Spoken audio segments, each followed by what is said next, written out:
ચક્રને સક્રિય કરવા માટે તત્પર થયો છું અને મને લાકીની દેવી મને સહાય કરે અને લાકીની દેવીના માધ્યમે હું મારા હૃદય ચક્રને પરિશુદ્ધ કરું, કરુણાથી ભરું, સંકલ્પથી કરું, આત્મવિશ્વાસથી કરું, ભય સંજ્ઞા મારી સંપૂર્ણ દૂર થઈ જાય.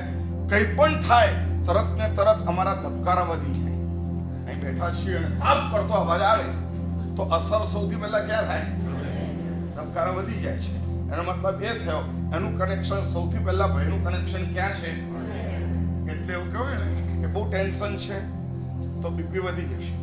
બીપી એનો મતલબ શું? તો બ્લડ પ્રેશર એટલે પમ્પિંગ, હૃદય સાથે કનેક્ટિવિટી છે. એટલા માટે આ ડોક્ટરની લેંગ્વેજમાં પણ આ પ્રૂવ થયેલી વસ્તુ અને આપણા ગ્રંથોની અંદર પણ પ્રૂવ થયેલી આ વસ્તુ આપણે અત્યારે ધ્યાનમાં લઈ રહ્યા છે. ટટાર, સિદ્ધાસન,